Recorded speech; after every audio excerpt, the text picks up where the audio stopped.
Happy Friday, everybody. Today is September 15th, 2023, and this is your Friday planning video.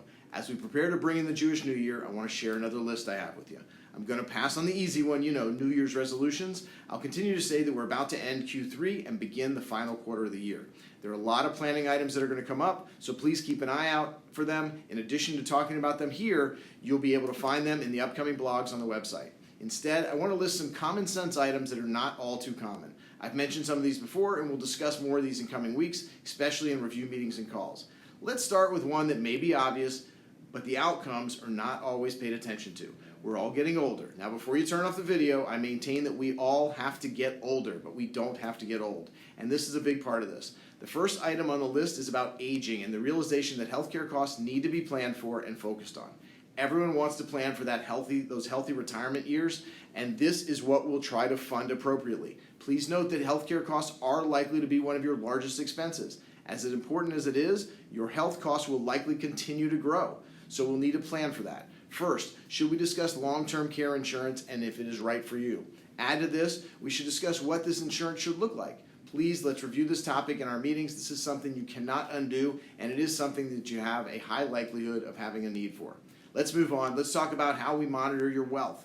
We know that stocks go up and go down. It's important to know that although you can watch Monday's market update for the day-to-day of the stocks, the ups and the downs on a daily and weekly basis only represent paper profits and losses, and these will change often. There's a reason that we report realized and unrealized gains and losses. If you need some assistance in reviewing your statements, or better yet, your online access, please let Rebecca and myself know. We'd love to review those with you. Regardless, liquidity and realized gains can be an important part of your planning.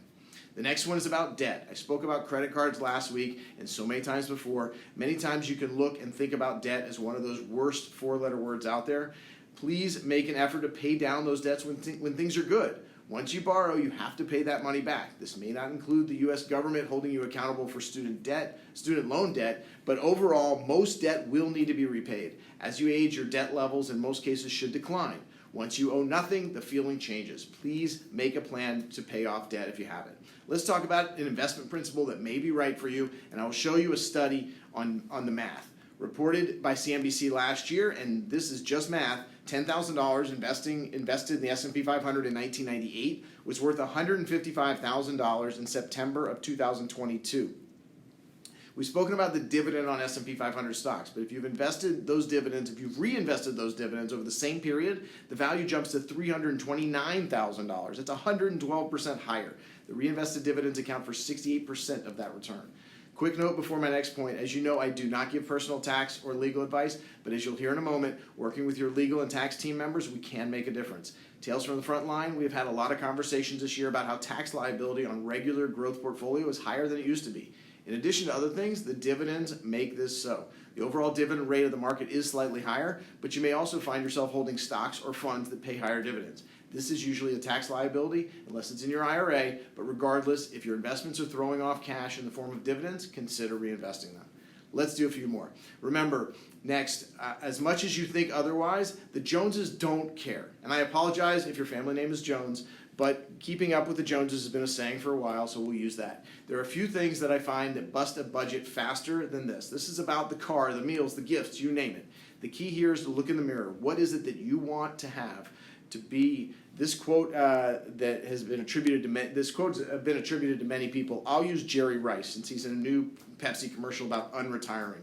But the quote is, and this is what I want you to think about, today I will do what others won't, so tomorrow I can do what others can't. This does not happen when you try to keep up with the Joneses. Be what you need to be and do what you want to do.